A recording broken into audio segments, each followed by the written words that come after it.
Hi, this is Kevin Pawlowski from Paradise Found Studio, and today we're going to go through my home parish of Transfiguration Catholic Church in Marietta, Georgia. What's amazing about this is a lot of churches, kind of a mishmash of beautiful artwork, but it doesn't quite fit together. This church is unique because every piece is kind of a cohesive whole.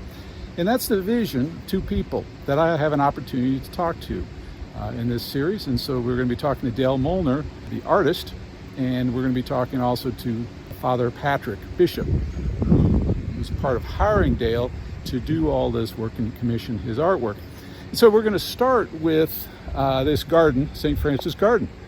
And it's one of those pieces people walk by every day and probably don't think about the kind of thought that went into it. And so that's what we're going to get into today. We're standing at one of his and yours Doc's dream to a fountain, a water feature with St. Francis of Assisi. Now, St. Francis was chosen because he received a mandate through an icon that God wanted him to transform, to build his church.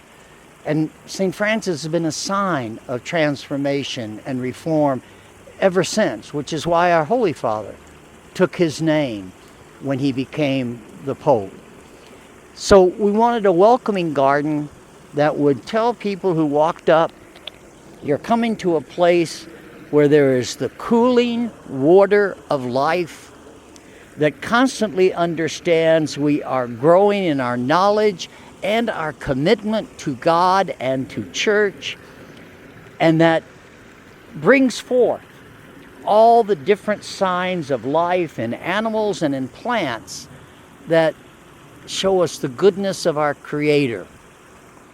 The dream went to the architect. The landscape company at the time had offered ideas for renovating this particular space.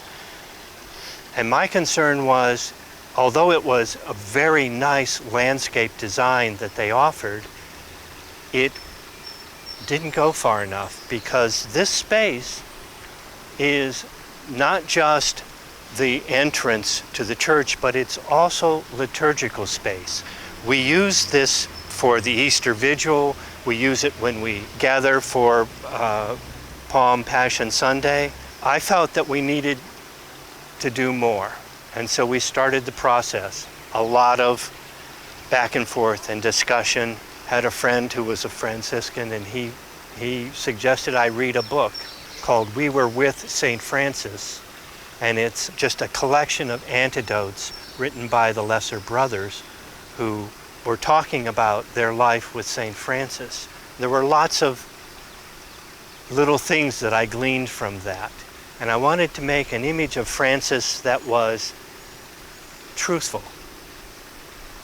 Which I had a hard time with, because Francis had a wonderful, beautiful soul, but he was an awkward-looking human being. Actually, short too. Yes, actually, one of the descriptions was they said he had an Etruscan nose, whatever that is. I don't know. I got one. Not a Roman nose, but an Etruscan nose. But there were also various things, like whenever he saw another one of the brothers that needed some cloth for a robe or something, he would rip part off of his, and his alb was always in rags.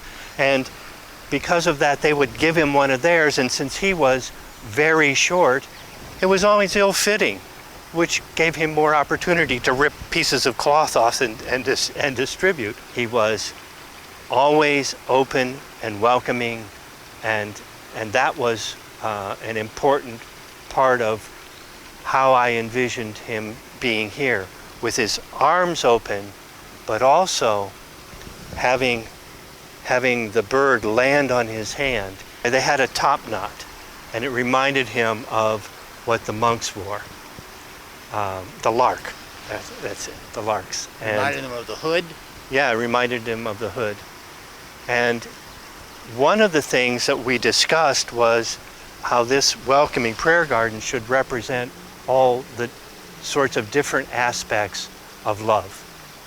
And so we have the fraternal love of the birds. In the evening, they would flock together and make a great noise before they would go to roost at night. And in the front of the garden, there's a fox and a hare. And the fox is bending his neck to expose his neck, which is a canine attitude of non-aggression, of submission. And the hare, the European hares, when they greet each other, they actually reach out and touch each other. And so the hare is reaching out towards the fox. And that represents an aspect of love as well. And then I said, I want to have a dog that represents unconditional love. And of course, Monsignor said, and what sort of a dog would that be? And I recalled my first meeting where his dog at the time... My Basset brought us together. Temperance. Yeah. When I went over to the parish house, would follow me around until I sat down and then sit on my feet, and as if to say, you know, he's one of us. And that kind of started our working together. And so this image of the Basset is actually a portrait of Temperance. A tear came to my eyes when he brought it here. He said, go look in the car, and I opened the door. And he had it situated so she was looking in my face. By then she had gone to the Rainbow Bridge, and I missed her. And it was, I mean, I knew immediately who the model was. Whenever I have an image to make, and it's not within my expertise, I always seek out the experts. I sought out several different foundries, and I found the one who was able to do the work the best, and incidentally was actually the closest foundry to us here.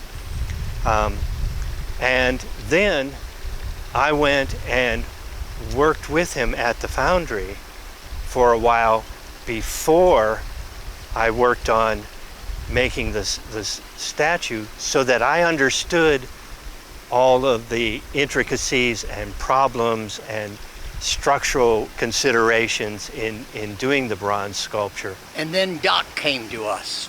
Good old Doc. Yeah. He's an orthopedic doctor. He calls himself a carpenter. And he had put in water features. And he and Dale worked in developing the looks of this. They got in the truck, and those are real rocks. Those are boulders. They picked up those things, put them in a truck, brought them here, fixed it together. So Doc's expertise was as important as the bronze folks or the... He also had the knowledge, the expertise to do the construction, to make everything work. There are all sorts of aspects that may not be apparent. A lot of the plant material comes from the Mediterranean and comes from where Francis was located in Assisi. We have a mission olive in this garden.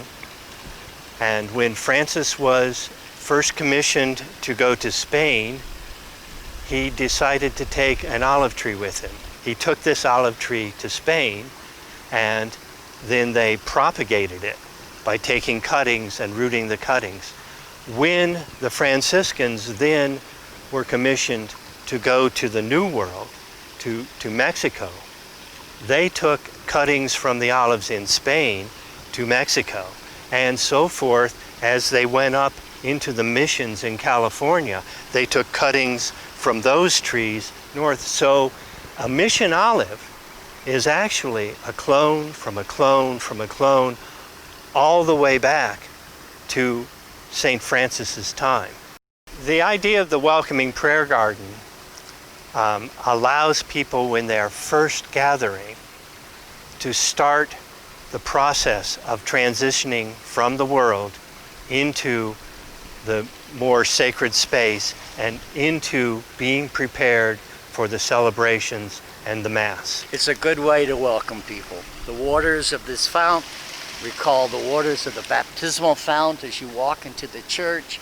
It just ties life, living, the goodness of God, and the whole meaning of love and acceptance. It ties it all together so that to the attentive person who is responsive to depictions of art, if you want, you can walk into that church ready to celebrate the goodness of God, the word of the Lord, and the common meal that we believe to be his presence. Thanks for joining me. And if you have any comments, please leave those behind. And if you like this, please subscribe. Trying to build that subscriber base, so I'd really appreciate that. And hit like.